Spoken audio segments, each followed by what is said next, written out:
it's always a nice feeling at heart when I come to Kerala Jaiva Karshaka Samiti Sangamams. And you must be still thinking that still she cannot speak Malayalam. Yes, I know. And now it's a joke which I have accepted and made peace with. So it's okay. Yeah, but I want to tell you that it is so special for me because I have come to Kerala 8 years back at the State Sangamam in Kozhikode, and that's how I have seen the Jaiva Karshaka Samiti grow from there to now. And it has grown in many terms. It had already finished its 20 years of existence, and we were not even aware of it in the national movement. So it has been really inspiring for not only me, but Jaiva Karshaka Samiti, who is also member of Organic Farming Association of India, has inspired many other states how the democratic structure of farmers' organization works. And that has also inspired internationally to the organic farmers movement globally. And the big names that you heard earlier, Innofo and IFOAM, they are basically, one is the umbrella organization of organic farmers, that's IFOAM, which includes everybody, like from farmers, retailers, traders, policymakers, academics, everybody in one umbrella, that's IFOAM Organics International. And Innofo is a separate platform of organic farmers globally. So when I say globally, we are in 72 countries. From 6 continents. So we are in Asia as we are here. We are in Africa, Latin America, Oceania, Pacifica, North America, Europe. So we are all over the place. And in all the places we are doing the same thing, what you are doing here. And sometimes we feel lost because the pressures of outside are so much and so high, like we heard in the last session about the marketing challenges. Even after these 30-second session that you are having here, but still we are having the basic problems which Lenish brought forward, as well as many others. So I think there is something to also reflect back and see, are we really going to the audiences that we want to bring more in, or are we talking among ourselves? So I think what we have learned also in the international is we not only invite organic farmers and the related consumers, but we also partner with other farmer organizations who are not organic yet. So they are our potential members, so-called. And that is because they have many other skill sets that we can learn from them. Though they are using pesticides and fertilizers and whatever, they many times want to come to organic but don't know where to get the organic principles, organic alternatives to the pest problems that they are facing. So that is somewhere where we have grown to make partnerships with other farmer organizations which are not politically driven but are conventional farmers and want to learn more about organic. So I think that way the next step would be to also invite or bring farmers organizations or others who are not yet organic but are intending to become organic. So I think that would be really good if that happens. And with the marketing issues that you heard earlier, they are really a big challenge everywhere. And for everyone who is looking for problems outside, finding a solution outside for the problems that they have within, it's not going to solve. Like Tommy Matthews said, everybody wants to now export to Europe or America or other countries for the survival and for the viability of their organizations. But this will not sustain long because now the focus areas for export are African countries, and India is one of the countries where they are looking for having collaborations with European countries. But gradually now the movement is understanding that that's not also going to be viable for a long run and if you want to be sustainable. So many in IFOAM Asia Congress and General Assembly that I went in China, people are thinking about exchanging or exporting within Asia, not necessarily to Europe. Also, such kind of feeling is coming in Africa, but though it is still more for the European countries that they want to export. But in Asia, we are now at a term where we are thinking that no, we don't want to think about exports, but we want to think about local, national, and then within the continent to share among ourselves. So I think that's also a good step forward. And looking at, so there are a lot of things to learn from everywhere, but finding a solution outside is always difficult. Finding within is much easier, is what I have learned over the years.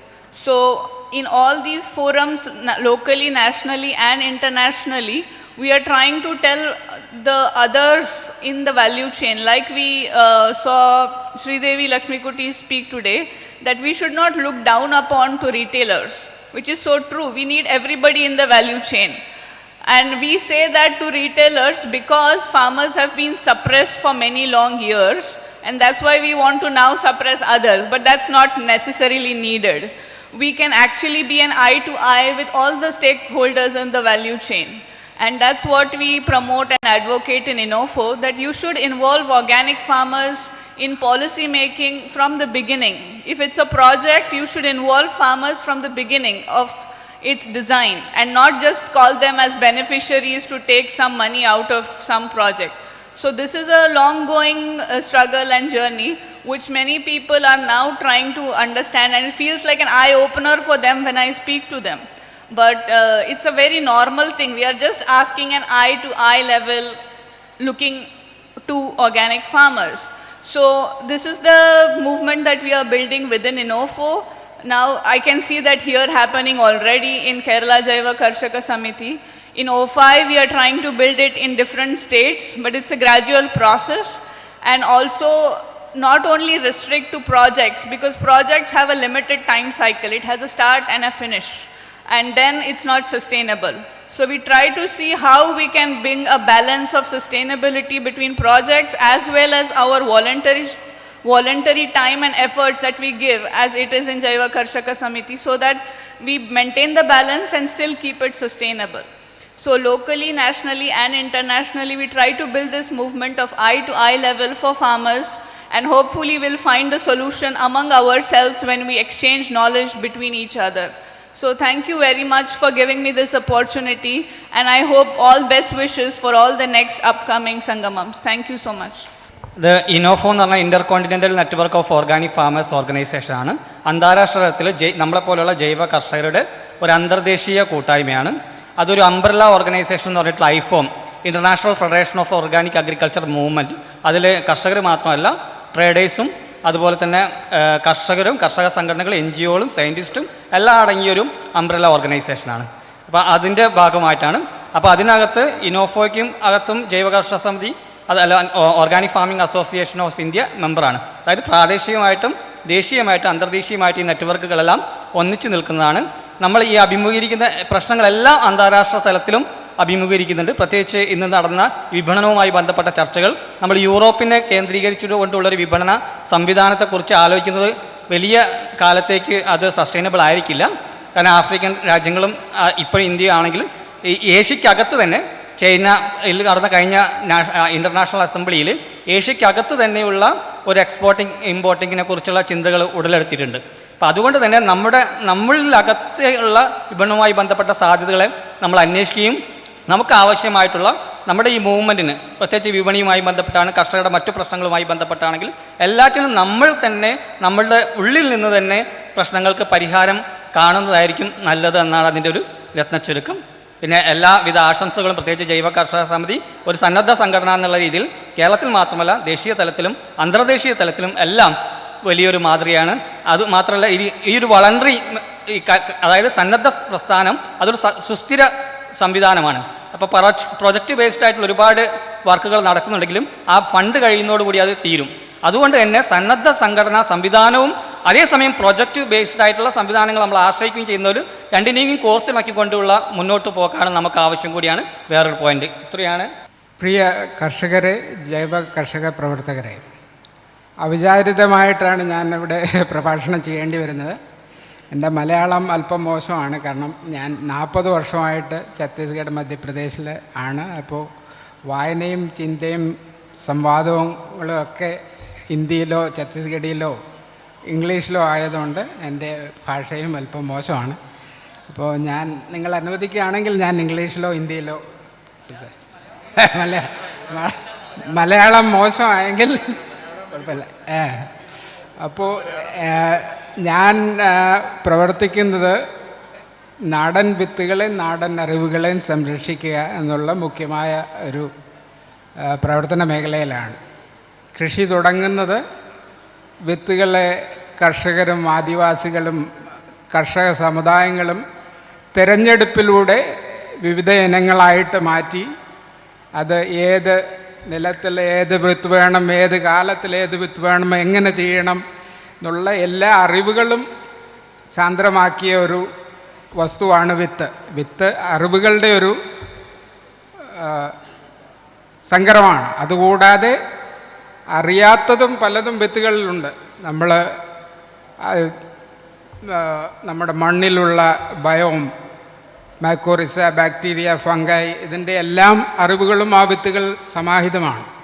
അതുകൂടാതെ ആദിവാസി സമൂഹങ്ങൾ ഏത് വിധത്തിൽ ഏത് വിത്തിൻ്റെ കൂടെ ഏത് വിത്ത് വേറെ വിത്ത് ചെയ്യാം, ഏത് വിത കഴിഞ്ഞ് ഏത് വിത്ത് ചെയ്യാം, ഏത് കാലത്ത് ഏത് വിത്ത് ചെയ്യണം, അത് ഏത് മാസത്തിൽ വിതക്കണം, ഇങ്ങനെ പല അറിവുകളുടെ സമുച്ചയമാണ്.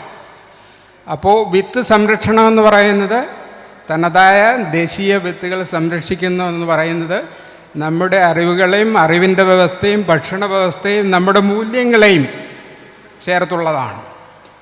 അതിന് സാരമായ വ്യത്യാസം കൊണ്ടുവരാൻ ഈ കുറഞ്ഞ ഒരു 40 വർഷങ്ങളായിട്ട് അന്താരാഷ്ട്രീയ വ്യവസ്ഥ ഹരിത വിപ്ലവത്തെ മുന്നോട്ട് കൊണ്ടുവന്ന അതേ വ്യവസ്ഥ തന്നെ നമ്മുടെ വിശ്വ വ്യാപാര സംഘടനയുടെ നിയമങ്ങളിലൂടെ നമ്മുടെ മൂല്യങ്ങളെയും തച്ചുടയ്ക്കാനുള്ള ഒരു ശ്രമം നടത്തുന്നുണ്ട്.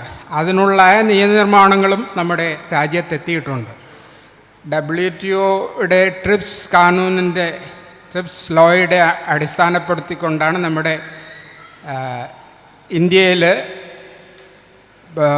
Plan variety protection and farmers rights act എന്ന ആക്ട് വന്നുള്ളത്. അപ്പോൾ നമ്മുടെ വിത്തുകളെ സംബന്ധിച്ചു അറിവുകളെ സംബന്ധിച്ചിട്ടുള്ള മൂല്യങ്ങളെ തന്നെ തരിപ്പണമാക്കുന്ന ബൗദ്ധിക് സമ്പദ, അങ്ങനെ ബൗദ്ധിക് സമ്പത്ത് എന്നുള്ള മൂല്യം കൊണ്ടുവരാനായിട്ട് ഈ നിയമം സാധിച്ചിട്ടുണ്ട്. അത് പതുക്കെ നമ്മുടെ ഇടയിലും വ്യാപകമാകുന്നുണ്ട്. അതിനുള്ള ശ്രമങ്ങൾ സർക്കാർ ലെവലിലും ഗവേഷണകാരുടെ ലെവലിലും പിന്നെ വ്യാപാരത്തിലേർപ്പെടുന്ന പല കമ്പനികളുടെ ലെവലിലും അത് പതുക്കെ നമ്മുടെ മൂല്യമായിട്ട് മാറ്റാനുള്ള ശ്രമമാണ്. അപ്പോൾ അതിനെ ചെറുത്ത് നിൽക്കാനായിട്ട് നമുക്ക് സാധിക്കുന്നത് നമ്മുടെ വിത്തുകളെ നമ്മൾ തന്നെ കൈവിടാതെ അത് നിലനിർത്തിക്കൊണ്ടുപോകാൻ മാത്രമേ നമ്മുടെ മുന്നോട്ടുള്ള ജനതയുടെ ഭക്ഷണക്രമങ്ങളെയും ഭക്ഷണ രീതികളെയും ഭക്ഷ്യോത്പാദന രീതികളെയും നിലനിർത്താൻ സാധിക്കുള്ളൂ. അപ്പോൾ നമ്മൾ പഴയ വിത്തുകളെന്ന് പറയുന്നത് ഒരു പഴയ വിത്ത് മാത്രമല്ല, അതിൽ പുതിയ സാധ്യതകളുള്ള വിത്തുകളാണ്.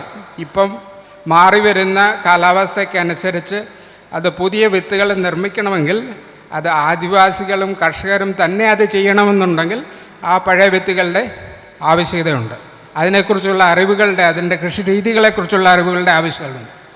അപ്പോൾ അങ്ങനെ ഒരു ചിന്തയിലാണ് ഞങ്ങൾ ഈ ആൾ ഇന്ത്യ ലെവലിൽ ഭാരത് ബീജ് സ്വരാജ് മഞ്ച്. സ്വരാജ് എന്ന് പറഞ്ഞാൽ നിങ്ങൾക്ക് എല്ലാവർക്കും അറിയാം, സ്വയം നിർണയം, സ്വയം നിയന്ത്രിതമായ വ്യവസ്ഥ കെട്ടിപ്പടുക്കാനുള്ള ഒരു ശ്രമമാണ്.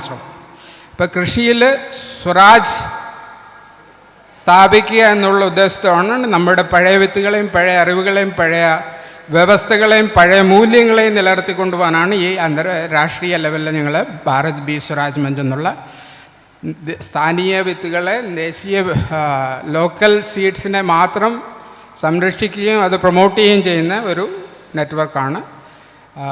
ഏതാണ്ട് 25ഓളം സ്റ്റേറ്റുകളിൽ 100-120 സമൂഹങ്ങൾ അതിലുണ്ട്, പല നെറ്റ്വർക്കുകളുണ്ട്. അതിൽ നമ്മുടെ സേവ് റൈസ് ക്യാമ്പയിൻ പോലോ ബീജ് ബച്ചാവ് ആന്തോളൻ, സഹജ സമൃദ്ധ പോലുള്ള ഓർഗാനിക് ഫാമിംഗ് നെറ്റ്വർക്ക്, അങ്ങനെ പല നെറ്റ്വർക്കുകൾ സമുച്ചയമാണ് ഭാരത് ബി സ്വരാജ് മഞ്ച്.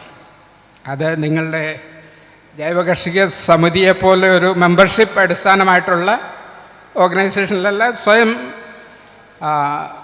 സ്വയം വന്ന് കൂടുകയും അതിനനുസരിച്ച് സ്വയം വ്യവസ്ഥ ഉണ്ടാക്കി മുന്നോട്ട് പോകുന്ന ഞങ്ങളൊരു രജിസ്റ്റേർഡ് ഓർഗനൈസേഷനല്ല, അതൊരു നെറ്റ്വർക്കാണ്. അതിൻ്റെ മുഖ്യമായ ഉദ്ദേശം നമ്മുടെ മൂല്യങ്ങൾ, വിത്തുകളെയും അറിവുകളെയും സംബന്ധിച്ച മൂല്യങ്ങൾ ആദിവാസി സമൂഹങ്ങൾ വെച്ച് പുലർത്തുന്ന ആ മൂല്യങ്ങളെ തരിപ്പണമാക്കാനുള്ള രാഷ്ട്രീയ അന്താരാഷ്ട്രീയ വ്യവസ്ഥകളെ ചോദ്യം ചെയ്യുക എന്നുള്ളത്. നമ്മുടെ മൂല്യങ്ങളെ കെട്ടിപ്പിടിക്കുകയും മുറുക്കെ പിടിക്കുകയും അതുപോലെ പുതിയ വ്യവസ്ഥകളെ ചോദ്യം ചെയ്യാനും കൂടിയ ഒരു രാഷ്ട്രീയ പ്രവർത്തനം എന്ന് വേണമെങ്കിൽ പറയാം. നമ്മുടെ വിത്തുകളെ സംരക്ഷിക്കുകയും അത് പുനരുൽപ്പാദിപ്പിക്കുകയും അത് വിതരണം ചെയ്യുന്നത് കൂടാതെ ഇതിൻ്റെ നീതി നിയമ നിർമ്മാണങ്ങളുള്ളതിനെ ചോദ്യം ചെയ്യാനും കൂടിയാണ് ഇതിൻ്റെ ഉദ്ദേശം. അങ്ങനെയുള്ളൊരു പ്രവർത്തനത്തിൻ്റെ ഭാഗമായിട്ട് ഞാൻ അവിചാരിതമായിട്ട് ഇവിടെ വരാമെന്ന് തീരുമാനിക്കും. മറ്റു കാര്യങ്ങളുണ്ട്. ഞാൻ കേരളത്തിൽ നിന്നുള്ള ആളായതുകൊണ്ട് ഇടയ്ക്ക് എന്തെങ്കിലും കാര്യങ്ങളുണ്ടെങ്കിൽ അപ്പോൾ ഇതിങ്ങനെ നടക്കുന്നതുകൊണ്ട് നിങ്ങളുടെ കാര്യങ്ങൾ കേട്ടാം, കൃഷിക്കാരെ കാണാം, കേൾക്കാം, കുറേ എന്തെങ്കിലും പഠിക്കാമെന്നുള്ള ഉദ്ദേശത്തോടെയാണ് ഞാൻ വന്നത്. അവിചാരിതമായിട്ട് തന്നെ പ്രഭാഷണമായിട്ട് ക്ഷണിച്ചതിൽ സംഘാടകരെ ഞാൻ നന്ദിപൂർവ്വം അഭിനന്ദിക്കുന്നു. അതുകൂടാതെ നമ്മൾ ഈ വിത്തുകളെ സംബന്ധിച്ച് ഈ കാര്യം പ്രത്യേകിച്ച് നമുക്ക് ആലോചിക്കേണ്ടതുണ്ട്. ഈ ബൗദ്ധിക സമ്പത്ത് എന്നുള്ള ഒരു ധാരണ ഈ സാധാരണ ജനങ്ങളിലേക്ക് എത്തിപ്പെട്ടാൽ ഇതെൻ്റേത്, നമ്മുടേത് എന്നുള്ള ഒരു ധാരണ ഉണ്ടായാൽ അത് കൃഷിയുടെ വിജ്ഞാനത്തിൻ്റെയും കൃഷിയുടെ അറിവുകളുടെയും നമ്മുടെ കൊടുക്കൽ വാങ്ങലുകളുടെയും അവസാനമായിത്തീരും. അതുകൊണ്ട് വരുന്ന ഗവൺമെൻറ് സർക്കാരുകൾ ഏതെങ്കിലും നിയമനിർമ്മാണം ഉണ്ടാക്കിയാൽ, സീഡ് ബിൽ പോലുള്ള നിയമനിർമ്മാണം വീണ്ടും വരാൻ സാധ്യതയുണ്ട്. ആൾറെഡി ബൗദ്ധിക സമ്പദ ഇൻ്റലക്ച്വൽ പ്രോപ്പർട്ടി ലോ ഉണ്ട്. നമ്മൾ ബയോഡൈവേഴ്സിറ്റി ലോയിലും അത് സമാഹിതമാണ്, പ്ലാൻ വെറൈറ്റി ലോയിലുണ്ടത്, അതുപോലുള്ള പേറ്റൻറ്റ് ലോയിലുള്ള പരിവർത്തനങ്ങളുമുണ്ട്. അതുകൂടാതെ ഒന്ന് നടക്കുന്ന അന്താരാഷ്ട്ര ലെവലിൽ നടക്കുന്നത്, ഒരു വശത്ത് വിശ്വ ഖാദ്യ സംഘടന ഇൻ്റലക്ച്വൽ പ്രോപ്പർട്ടി ഒരു അന്താരാഷ്ട്രീയ മൂല്യമായിട്ട് മാനിക്കുകയും അതേസമയം അവർ പറയുന്നത് ഈ വിത്തുകൾ അവർക്കും വേണം, ഞങ്ങൾക്കും വേണ്ടി ഗവേഷണത്തിനും വികസനത്തിനും വേണ്ടി നിങ്ങളുടെ വിത്തുകൾ ഞങ്ങൾക്ക് തരണം, അത് ഒരു ബാധയുമില്ലാതെ ഞങ്ങൾക്ക് അത് വികസനത്തിന് വേണ്ടി ഞങ്ങൾക്ക് തരണം. അങ്ങനെ ഒരു വ്യവസ്ഥ ഉണ്ടാകണം. ഇൻ്റർനാഷണൽ സീ ട്രീറ്റി ഉണ്ടാകും. അതിലെല്ലാം ഒരു തരത്തിൽ ബൗദ്ധിക സമ്പദ ചോദ്യം ചെയ്യാതെ തന്നെ നമ്മുടെ തന്നെ അറിവുകളെയും വിത്തുകളെയും അവർക്ക് നിർബാധപൂർവം കൈമാറാനുള്ള വ്യവസ്ഥയുണ്ട്. അതിനെ ന്യായോജിപ്പിക്കാനായിട്ടാണ് പിന്നെ CBDയിലും FAO ട്രീറ്റിയിലുമൊക്കെ ഉള്ളത് ABS, access and benefit sharing. അങ്ങനെ മൊൺസാൻറ്റോ, സിഞ്ചണ്ട, ബെയർ അത് ലാഭം ഉണ്ടാക്കുമ്പോൾ അത് ഏത് സമുദായത്തിൽ നിന്നാണ് വിത്തുകളുടെ ഉത്ഭവം, അവർക്ക് എന്തെങ്കിലും ഷെയർ കിട്ടുമെന്നുള്ള ഒരു ധാരണ, ഒരു പുതിയ വ്യവസ്ഥ മുന്നോട്ട് വയ്ക്കപ്പെടുന്നു. ഇങ്ങനെ പലതരത്തിൽ ക്യാരറ്റ് ആൻഡ് സ്റ്റിക്ക് പോളിസി എല്ലാ അന്താരാഷ്ട്രീയ വ്യവസ്ഥകളിലും ഉണ്ട്. അതെല്ലാം നമ്മൾ അറിഞ്ഞുകൊണ്ട് തന്നെ നമ്മുടെ പ്രവർത്തനം മുന്നോട്ട് പോകാൻ കേരള ജൈവകർഷിക സമിതി പ്രത്യേകം താല്പര്യപ്പെടണം എന്ന് ആഹ്വാനിച്ചുകൊണ്ട് ഞാൻ എൻ്റെ വാക്കുകൾ ചുരുക്കുന്നു. ധന്യവാദം. വേദിയിലും സദസ്സിലുമുള്ള പ്രിയപ്പെട്ട കർഷക സുഹൃത്തുക്കളെ, ഈ ചടങ്ങിൻ്റെ അധ്യക്ഷത വഹിക്കുന്ന ഗിരീഷ് മാഷ് ഉൾപ്പെടെയുള്ള നേതാക്കളെ, പ്രിയമുള്ളവരെ, ഇന്നലെയും ഇന്നുമായി വളരെ വിശദമായ നമ്മുടെ സംസ്ഥാനത്തിൻ്റെയും ദേശീയ അടിസ്ഥാനത്തിലും ജൈവ കൃഷിയുമായി ബന്ധപ്പെട്ട പ്രശ്നങ്ങൾ ചർച്ചയ്ക്ക് വിധേയമാക്കി ആവശ്യമായ തീരുമാനങ്ങളെടുത്ത് പോകാൻ വേണ്ടി നിൽക്കുകയാണ്. ഏതാണ്ട് പിരിഞ്ഞു പോകേണ്ട ഒരു ഘട്ടത്തിലാണ് നമ്മളെല്ലാവരും. കൂടുതൽ വിശദമായ ഒരു പ്രസംഗത്തിന് ഞാൻ ഏതാനും മുതിരുന്നില്ല. നമ്മൾക്കെല്ലാവർക്കും അറിയാവുന്നതുപോലെ ഇന്ന് നമ്മുടെ നാട് വളരെ ഗൗരവമായി ചർച്ച ചെയ്യപ്പെടുന്ന ഒരു പ്രധാനപ്പെട്ട പ്രശ്നമായി ജൈവ മേഖലയിലെ പ്രവർത്തനം ശക്തിപ്പെട്ട് വരികയാണ്. ഇപ്പോൾ തദ്ദേശ സ്വയംഭരണ സ്ഥാപനങ്ങളെല്ലാം ഈ ജൈവ കൃഷിയുടെ പ്രാധാന്യത്തെ സംബന്ധിച്ച് വിശദീകരിക്കുകയും പരമാവധി പ്രോത്സാഹനം നൽകുന്നതിന് വേണ്ടിയുള്ള നിരവധി പ്രൊജക്റ്റുകൾ നമ്മുടെ നാട്ടിൽ ഇപ്പോൾ നടപ്പാക്കിക്കൊണ്ടിരിക്കുകയാണ്. തദ്ദേശ സ്വയംഭരണ സ്ഥാപനങ്ങൾ എന്ന് മാത്രമല്ല, നമ്മുടെ സംസ്ഥാന ഗവൺമെൻറ്റും ഈ ജൈവമായിട്ടുള്ള കാര്യങ്ങളിലേക്ക് കടക്കുക എന്നുള്ളത് വളരെ പ്രധാനപ്പെട്ട ഒരു പ്രശ്നമായി ചർച്ചയ്ക്ക് വിധേയമായിക്കൊണ്ടിരിക്കുകയാണ്. അതിൻ്റെ ഒരു പ്രധാനപ്പെട്ട കാരണം ഒരു തിരിച്ചറിവ് നമുക്കെല്ലാവർക്കും വന്നു കഴിഞ്ഞിട്ടുണ്ട്. ഇന്ന് നമ്മുടെ ദേശീയാടിസ്ഥാനത്തിലും സംസ്ഥാനാടിസ്ഥാനത്തിലും കാർഷിക മേഖല പരിശോധിക്കുന്ന സന്ദർഭത്തിൽ ആ കാർഷിക മേഖല മുഴുവൻ കോർപ്പറേറ്റ് വൽക്കരണത്തിന് വിധേയമായി കൊണ്ടിരിക്കുകയാണ്. അമിതമായ ലാഭം ലക്ഷ്യം വെച്ചുകൊണ്ട് മനുഷ്യരാശിക്ക് തന്നെ വലിയ അപകടം സംഭവിക്കാവുന്ന രീതിയിലുള്ള രാസവസ്തുക്കളും നിരോധിക്കപ്പെട്ട കീടനാശിനികളും പുതിയ രീതിയിൽ റിസർച്ച് ചെയ്തുണ്ടാക്കുന്ന വിത്തുകളും എല്ലാം ഉപയോഗപ്പെടുത്തി മുന്നോട്ട് പോകുന്ന വാർത്തകൾ നമുക്ക് ദിവസേന കാണാൻ വേണ്ടി കഴിയും. കൃഷിയുടെ ഉൽപ്പാദനവും വിതരണവും സംഭരണവുമെല്ലാം ഇന്ത്യയിലെ വൻകിടക്കാരായിട്ടുള്ള കോർപ്പറേറ്റുകൾ ഏറ്റെടുത്തുകൊണ്ടിരിക്കുന്ന വാർത്ത കാണാം. അതിൻ്റെയൊക്കെ തന്നെ ഭാഗമായിക്കൊണ്ടാണ് ഇന്ന് ഒരു വർഷക്കാലം നീണ്ടു നിൽക്കുന്ന ദേശീയ പ്രക്ഷോഭം നമ്മുടെ നാട്ടിൽ നടന്നത്. പാർലമെൻറ്റിനകത്ത് കൊണ്ടുവന്ന 3 ബില്ലിനെ അടിസ്ഥാനപ്പെടുത്തിക്കൊണ്ട് അത് കർഷകദ്രോഹ ബില്ലാണ് എന്നും കാർഷിക മേഖലയുടെ തകർച്ചയ്ക്ക് വഴിവെക്കുമെന്നും നമ്മുടെ കൃഷിയും സംഭരണവും വിതരണവും എല്ലാം കോർപ്പറേറ്റുകൾക്ക് അടിയറ വയ്ക്കുന്ന സാഹചര്യത്തിലേക്ക് പോകും എന്ന തിരിച്ചറിവിൻ്റെ അടിസ്ഥാനത്തിലാണ് ഒരു വർഷക്കാലം നീണ്ടുനിന്ന കർഷക സമരം നമ്മുടെ രാജ്യത്ത് നടന്നത്.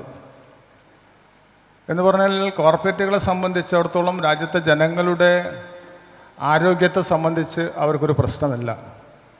അവർക്ക് എങ്ങനെ ലാഭമുണ്ടാക്കാൻ കഴിയും എന്നതിനെ സംബന്ധിച്ചാണ് അവരാലോചിച്ചുകൊണ്ടിരിക്കുന്നത്. ആ രീതിയിലുള്ള പ്രവർത്തനം നമ്മുടെ രാജ്യത്ത് ശക്തിപ്പെടുകയാണ്. അപ്പോൾ മനുഷ്യന്, പ്രത്യേകിച്ച് ജീവജാലങ്ങൾക്ക് നിലനിൽക്കണമെങ്കിൽ വായു, വെള്ളം, ഭക്ഷണം തുടങ്ങിയ മേഖല ശുദ്ധമായിട്ട് ലഭിക്കണം. അപ്പോൾ വായു ശുദ്ധമായി ലഭിക്കുക, വെള്ളം ശുദ്ധമായി ലഭിക്കുക, ഭക്ഷണം ശുദ്ധമായി ലഭിക്കുക എന്നുള്ളത് മനുഷ്യൻ്റെ നിലനിൽപ്പിന് വളരെ പ്രധാനമാണ്. മനുഷ്യൻ്റെ എന്നല്ല, പ്രകൃതിയുടെ തന്നെ നിലനിൽപ്പിന് വളരെ പ്രധാനമാണ്. അപ്പോൾ ഈ പ്രകൃതിയും ജലവും വായുവും എല്ലാം മലിനമായിക്കൊണ്ടിരിക്കുന്ന ഒരു പശ്ചാത്തലത്തിലാണ് ജൈവ മേഖലയിലേക്ക് ഘട്ടം ഘട്ടമായി തിരിഞ്ഞു പോകേണ്ടതുണ്ട് എന്നൊരു തിരിച്ചറിവ് വരുന്നത്. ഇപ്പം നമ്മുടെ നാട്ടിൽ, കേരളത്തിലൊക്കെ തന്നെ നമ്മൾ നോക്കുന്ന സന്ദർഭത്തിൽ നമുക്ക് കാണാൻ കഴിയുന്നത്, കേരളം ഒരുപാട് കാര്യങ്ങളിൽ പുരോഗതി നേടിയുള്ള ഒരു സംസ്ഥാനമാണ്. ഭൂപരിഷ്കരണത്തിൻ്റെ കാര്യത്തിൽ നമ്മൾ ഇന്ത്യയിൽ തന്നെ മാതൃകയായിട്ട് ഭൂപരിഷ്കരണം നടപ്പാക്കിയുള്ള രാജ്യമാണ്. ഭൂപരിധി നിശ്ചയിച്ചുകൊണ്ട് മിച്ചഭൂമിയെല്ലാം തന്നെ പിടിച്ചെടുത്ത് കർഷകർക്ക് വീതിച്ചു കൊടുത്ത ഒരു സംസ്ഥാനമാണ്. ധാരാളം കർഷക നിയമങ്ങളും തൊഴിൽ നിയമങ്ങളൊക്കെ നമ്മുടെ സംസ്ഥാനത്തുണ്ടായിട്ടുണ്ട്. പക്ഷേ നമുക്കുള്ളത് ഒരു പ്രധാനപ്പെട്ട പ്രശ്നം, കാർഷിക മേഖല കുറേയും കൂടി മുന്നോട്ട് പോകേണ്ടതുണ്ട്. ഒരു സ്വയം പര്യാപ്തതയിലേക്ക് നമുക്ക് വരണം. ഇപ്പോൾ നോക്കൂ, നമുക്കാവശ്യമായിട്ടുള്ള ഭക്ഷ്യധാന്യങ്ങളായാലും ഭക്ഷ്യ ഉൽപ്പന്നങ്ങളായാലും അതെല്ലാം മറ്റ് സംസ്ഥാനങ്ങളെ ആശ്രയിച്ചുകൊണ്ടാണ്. മറ്റ് സംസ്ഥാനങ്ങളെന്ന് പറയുമ്പോൾ കർണാടകയിൽ നിന്നും അതുപോലെ തന്നെ തമിഴ്നാട്ടിൽ നിന്നും വരുന്ന ഭക്ഷ്യ ഉൽപ്പന്നങ്ങളാണ് യഥാർത്ഥത്തിൽ നമ്മുടെ ഇപ്പോൾ നമ്മുടെ നിലനിൽപ്പ് എന്ന് പറയുന്നത്. അപ്പോൾ തമിഴ്നാട്ടിലെ ഗ്രാമങ്ങളിലേക്ക് പോയി കഴിഞ്ഞാൽ, കർണാടകയിലെ ഗ്രാമങ്ങളിലേക്ക് പോയി കഴിഞ്ഞാൽ നമുക്ക് കാണാൻ കഴിയുന്നത് ഏക്കർ കണക്കിൽ ഭൂമി കച്ചവട താല്പര്യത്തിൻ്റെ അടിസ്ഥാനത്തിൽ കൃഷിക്ക് ഉപയോഗപ്പെടുത്തുകയും മാരകമായിട്ടുള്ള രാസവളങ്ങളും നിരോധിക്കപ്പെട്ട കീടനാശിനികളും എല്ലാം അടിച്ച് അത് കേരളത്തിലേക്ക് കയറ്റി അയക്കുന്നതാണ്. അതാണ് യഥാർത്ഥത്തിൽ നമ്മൾ ഭക്ഷിക്കുന്നത്. അത് പച്ചക്കറിയുടെ കാര്യത്തിലോ മറ്റ് ധാന്യങ്ങളുടെ കാര്യത്തിൽ മാത്രമല്ല, കോഴി തുടങ്ങിയിട്ടുള്ള ഇറച്ചി, മാംസം തുടങ്ങിയിട്ട് എല്ലാ മേഖലയിലും അത് നമുക്ക് കാണാൻ വേണ്ടി കഴിയും. അപ്പോൾ അതുകൊണ്ട് സംസ്ഥാന ഗവൺമെൻറ് ആലോചിക്കുന്നത്, ഇന്ന് മറ്റ് സംസ്ഥാനങ്ങളിൽ നിന്ന് നമ്മുടെ സംസ്ഥാനത്തേക്ക് വരുന്ന വിഷലിപ്തമായിട്ടുള്ള ഭക്ഷ്യ സാധനങ്ങളെ പരമാവധി കുറച്ചുകൊണ്ട് നമ്മുടെ സംസ്ഥാനത്ത് നമുക്ക് ആവശ്യമായിട്ടുള്ള ഭക്ഷ്യധാന്യങ്ങളും ഭക്ഷ്യ ഉൽപ്പന്നങ്ങളും ഉൽപ്പാദിപ്പിക്കുകയും അത് മനുഷ്യൻ്റെ ആരോഗ്യം നിലനിർത്തത്തക്ക രീതിയിലേക്ക് മാറ്റുകയും ചെയ്യണമെന്നുള്ളതാണ്. അപ്പോൾ അതിന് വേണ്ടിയിട്ടുള്ള നിരന്തരമായിട്ടുള്ള ഒരു ശ്രമം നമ്മുടെ നാട്ടിൽ നടക്കുന്നുണ്ട്. പൂർണ്ണമായി വിജയിച്ചു എന്ന് നമുക്ക് പറയാൻ വേണ്ടി കഴിയില്ല. ഇപ്പോൾ സംസ്ഥാന ഗവൺമെൻറ് അതിൻ്റേതായിട്ടുള്ള ഇടപെടൽ നടത്തുന്നു. തദ്ദേശ സ്വയംഭരണ സ്ഥാപനങ്ങൾക്ക് ആവശ്യമായുള്ള നിർദ്ദേശങ്ങൾ നൽകുന്നുണ്ട്. തദ്ദേശ സ്വയംഭരണ സ്ഥാപനങ്ങൾ അത് ഒരു പരിധിവരെ വിജയിപ്പിക്കുന്നതിന് വേണ്ടിയുള്ള ശ്രമങ്ങൾ നടത്തുന്നുണ്ട്. പക്ഷെ കുറേയും കൂടി അതിൽ ഇടപെടൽ വരുമ്പോൾ മാത്രമേ ആ ലക്ഷ്യത്തിലേക്ക് നമുക്ക് എത്താൻ വേണ്ടി കഴിയുള്ളൂ. ഇപ്പോൾ നമ്മുടെ സംസ്ഥാനത്തൊക്കെ ഉണ്ടാകുന്ന ഒരു പ്രധാനപ്പെട്ട പ്രശ്നം എന്ന് പറയുന്നത് നമ്മുടെ ആരോഗ്യത്തിൻ്റെ പ്രശ്നം തന്നെയാണ്. ആരോഗ്യരംഗത്ത് നമ്മൾ വളരെയേറെ മുന്നോട്ട് പോയിട്ടുണ്ട് എന്നുള്ളൊരു യാഥാർത്ഥ്യമാണ്. കേരളത്തിലെ ജനങ്ങളുടെ ആരോഗ്യ നിലവാരമെടുത്ത് പരിശോധിച്ചാൽ മറ്റ് സംസ്ഥാനങ്ങളിൽ നിന്ന് വ്യത്യസ്തമായിട്ട് കുറേയേറെ മുന്നോട്ട് പോയിട്ടുണ്ട്. നല്ല ചികിത്സാ സംവിധാനങ്ങളും നമ്മുടെ നാട്ടിലുണ്ട്. അപ്പോൾ ആരോഗ്യം ഉള്ള കുറേ ഒരു ജനതയെ വാർത്തെടുക്കാൻ നമുക്ക് നമ്മുടെ ആരോഗ്യ പരിപാലന രംഗം കൊണ്ട് കഴിഞ്ഞിട്ടുണ്ട് എന്നുള്ളത് ശരിയാണ്. പക്ഷേ ഏറ്റവും കൂടുതൽ മാരക രോഗങ്ങൾ ഉണ്ടാകുന്നത് ഇപ്പോൾ കേരളത്തിലാണ്. ഇപ്പോൾ കേരളത്തിൻ്റെ ആരോഗ്യ മേഖലയിലെ കണക്കെടുത്ത് പരിശോധിച്ചാൽ ഇപ്പോൾ ക്യാൻസർ എന്ന് പറഞ്ഞ മാരകമായിട്ടുള്ള രോഗം മിക്ക വീടുകളെയും അത് കടന്നു കയറിയിരിക്കാം. മിക്ക വീടുകളിലും ഇപ്പോൾ ക്യാൻസർ രോഗികളുടെ എണ്ണം വർദ്ധിക്കുകയാണ്, പിഞ്ചു കുട്ടികൾക്കടക്കം. അതേപോലെ തന്നെ കിഡ്നിയുടെ പ്രശ്നമുണ്ട്, അതേപോലെ തന്നെ ലിവറിൻ്റെ പ്രശ്നം കൂടുതൽ വരുന്നു, അതുപോലെ തന്നെ നമ്മുടെ കുടൽ അതുമായി ബന്ധപ്പെട്ടുള്ള പ്രശ്നങ്ങൾ ഉയർന്നു വരുന്നു, തലച്ചോറിൽ പ്രശ്നം വരുന്നു. ഇങ്ങനെ നോക്കി എല്ലാ മേഖലയിലും അതിശക്തമായി നമുക്കാർക്കും നിയന്ത്രിക്കാൻ കഴിയാത്ത രീതിയിൽ, നമുക്ക് മുറിച്ച് കടക്കാൻ കഴിയാത്ത രീതിയിലുള്ള രോഗം വ്യാപിക്കുകയാണ്. ഈ രോഗങ്ങളുടെ എല്ലാം വർധനവിൻ്റെ ഒരു പ്രധാനപ്പെട്ട കാരണം എന്ന് പറയുന്നത് നമ്മുടെ ഭക്ഷണ രീതിയെ സംബന്ധിച്ചാണ് ചൂണ്ടിക്കാണിക്കുന്നത്.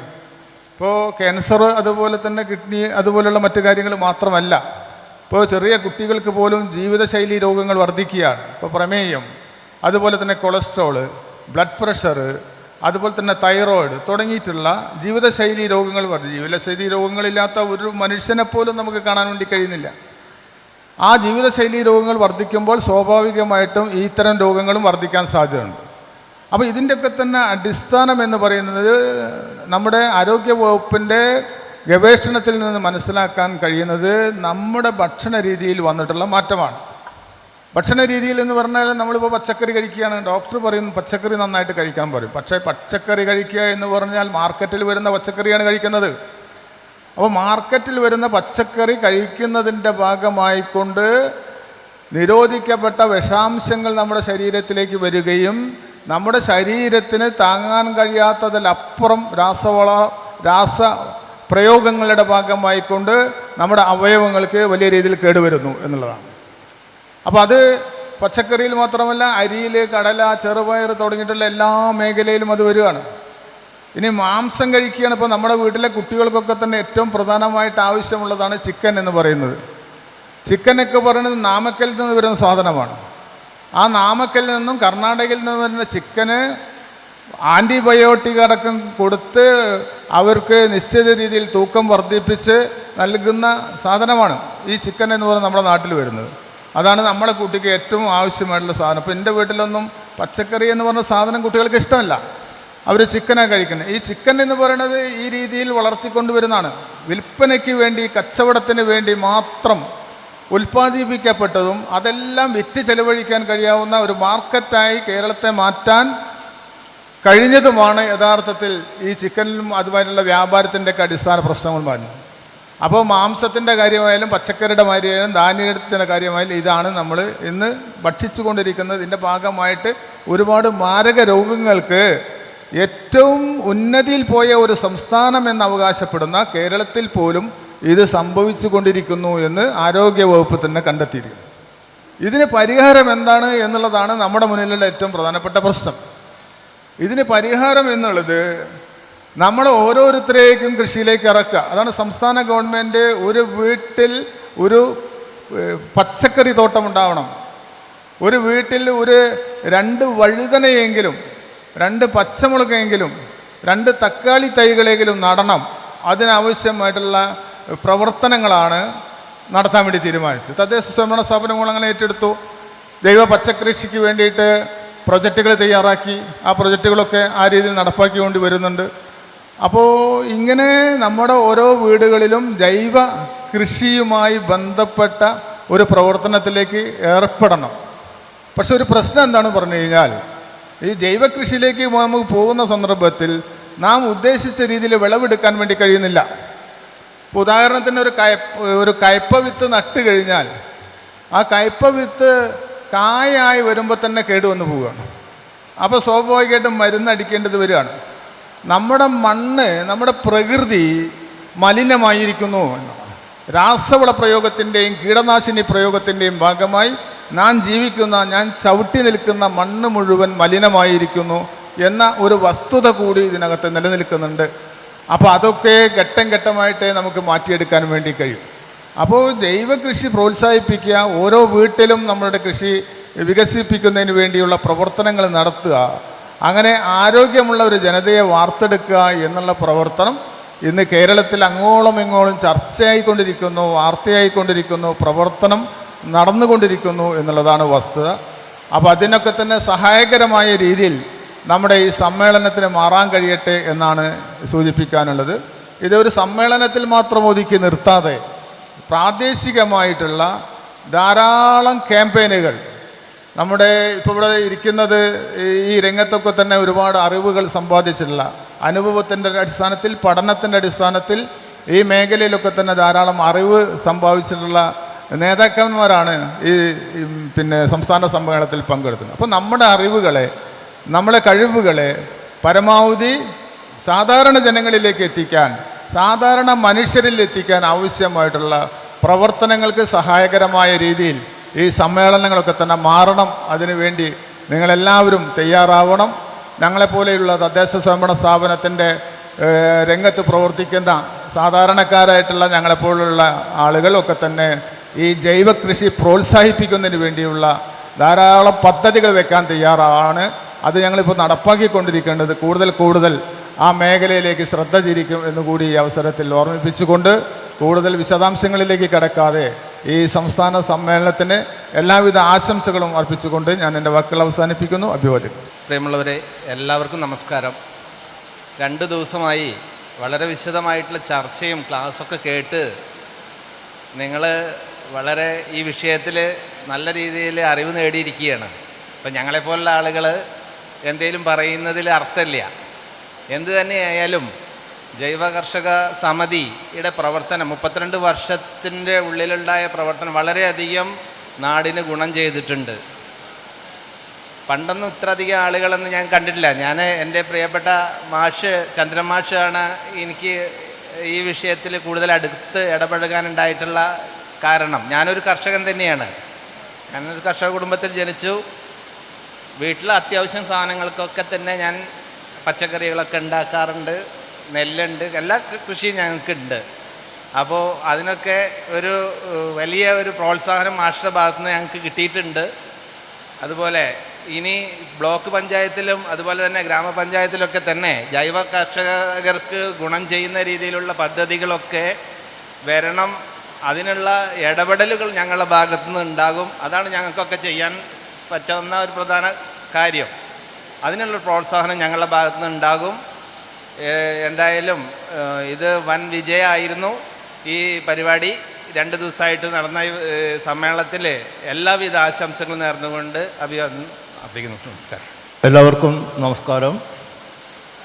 ഇന്നലെ കാലത്ത് ആരംഭിച്ച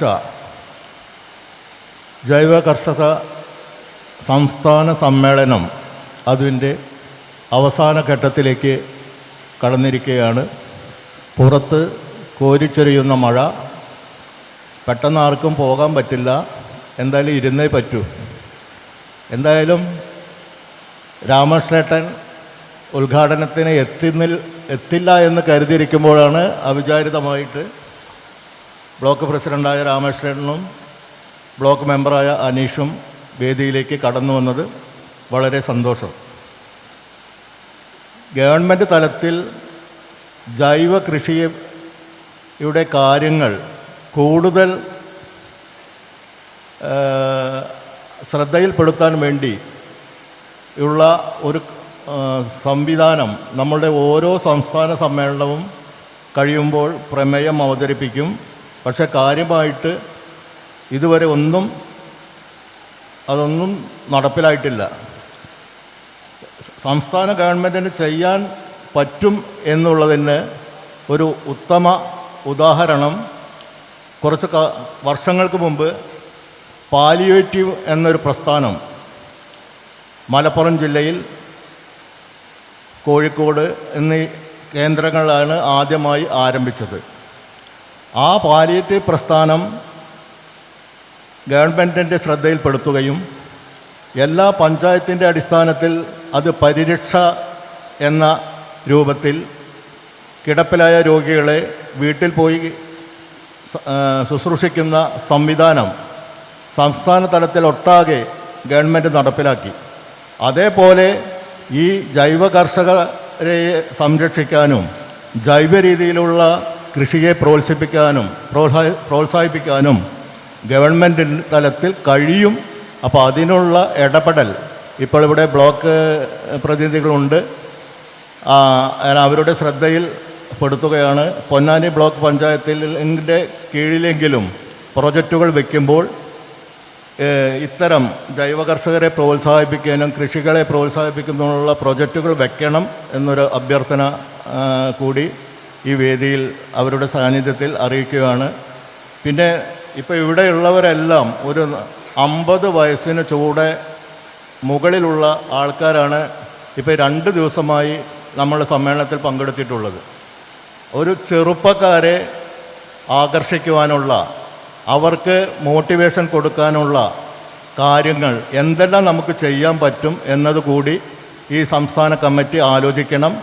അതിനനുസരിച്ചുള്ള പ്രമേയം കൂടി നമുക്ക് സംസ്ഥാന ഗവൺമെൻറ്റിന് സമർപ്പിക്കണം എന്നുകൂടി എനിക്ക് പറയാനുള്ളത്. പിന്നെ ഈ യോഗത്തിൻ്റെ അധ്യക്ഷൻ നമ്മുടെ പൊന്നാനി ജൈവകർഷക സമിതി, പൊന്നാനി താലൂക്ക് ജൈവകർഷക സമിതിയുടെ പ്രസിഡന്റ് ഗിരീഷ് മാഷ്, ഈ ചടങ്ങിന് സ്വാഗതം പറഞ്ഞ സംസ്ഥാന സമിതി അംഗം ഇബ്രാഹിം മാഷ്, ഈ ചടങ്ങ് ഉദ്ഘാടനം ചെയ്ത ബ്ലോക്ക് പ്രസിഡന്റ് സി രാമകൃഷ്ണൻ, ആശംസ അർപ്പിച്ച് സംസാരിച്ച ബ്ലോക്ക് മെമ്പർ ശ്രീ അനീഷ്,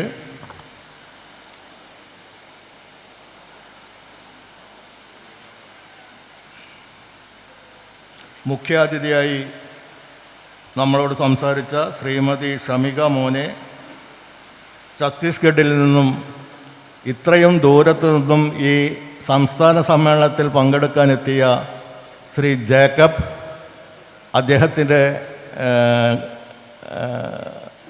എത്രയായാലും മാതൃഭാഷ അദ്ദേഹം മറന്നിട്ടില്ല. ഇംഗ്ലീഷിലോ ഹിന്ദിയിലോ ആണ് സംസാരിക്കേണ്ടതെന്ന് ചോദിച്ചെങ്കിലും അയാൾ മലയാളത്തിൽ തന്നെ അദ്ദേഹം സംസാരിച്ചു. എനിക്ക് എൻ്റെ വീട്ടിനടുത്ത് ഒരു ഇന്ദിര മേനോൻ ഛത്തീസ്ഗഡിൽ ഒരുപാട് കാലം ജോലി ചെയ്ത് റിട്ടയർ ചെയ്ത് നാട്ടിലെത്തിയിട്ടുണ്ട്. എൻ്റെ വീട്ടിനടുത്താണ്. അപ്പോൾ എന്തായാലും ഞാൻ അദ്ദേഹത്തിൻ്റെ നമ്പർ വാങ്ങിയിട്ട് ഇന്ദിര മേനോൻ കൊടുത്ത്, അപ്പോൾ നമുക്ക് അങ്ങനെ ഒരു ബന്ധം കൂടി നിലനിർത്താൻ ഒരു അവസരം കൂടി ലഭിച്ചു. പിന്നെ ഇതിൽ ജില്ലാ നേതാക്കളും സംസ്ഥാന നേതാക്കളും എല്ലാവരുമുണ്ട്. ഈ ചടങ്ങിന് നന്ദി പ്രകാശിപ്പിക്കുന്നത് സംസ്ഥാന സമിതി അംഗം കൂടിയായ ശ്രീ VP ഗംഗാധരനാണ്. അപ്പോൾ എല്ലാവരോടും ഈ 2 ദിവസമായി ഈ സംസ്ഥാന സമ്മേളനത്തിൽ പങ്കെടുത്ത എല്ലാവരോടും പ്രത്യേകം നന്ദി അറിയിക്കുകയാണ്. ഈ സ്ഥാപനം നമുക്ക് വിട്ടുതന്ന ഇതിൻ്റെ ഐ.വി. ടീച്ചറോട് പ്രത്യേകം നന്ദി പറയുകയാണ്. കൂടാതെ കഴിഞ്ഞ ജൂൺ 23-ാം തീയതിയാണ് ഇതിൻ്റെ സ്വാഗത സംഘം നമ്മൾ കൂടിയത്. വെറും 20 ദിവസം കൊണ്ടാണ് ഈ ഒരു സംസ്ഥാന സമ്മേളനം എടപ്പാളിൽ നമ്മൾ നടത്താൻ തീരുമാനമെടുത്തത്. അപ്പോൾ അതിൽ കുറ്റങ്ങളും കുറവുകളുമൊക്കെ വന്നിട്ടുണ്ടെങ്കിൽ ഒരു 10-24 വർഷമായി ജൈവ കർഷക രംഗത്ത് പ്രവർത്തിക്കുന്ന ഒരു കർഷകൻ എന്ന നിലയിൽ ഞാൻ പൊന്നാനി താലൂക്കിൻ്റെ ഒരു പ്രതിനിധി എന്ന നിലയിൽ എന്തെങ്കിലും കുറ്റങ്ങൾ വന്നിട്ടുണ്ടെങ്കിൽ അത് സദയം ക്ഷമിക്കണം എന്ന് മാത്രം പറഞ്ഞുകൊണ്ട് ഈ സംസ്ഥാന സമ്മേളനത്തിന് എല്ലാ ആശംസകളും നേർന്നു. ആദരണീയരായിട്ടുള്ള വേദിയിലും സദസ്സിലുമുള്ള ബഹുമാന്യരെ, വളരെ വിജ്ഞാനപ്രദമായിട്ടുള്ള ഒരു സംസ്ഥാന സമ്മേളനമാണ് ഇന്നിവിടെ സമാപിക്കുന്നത്.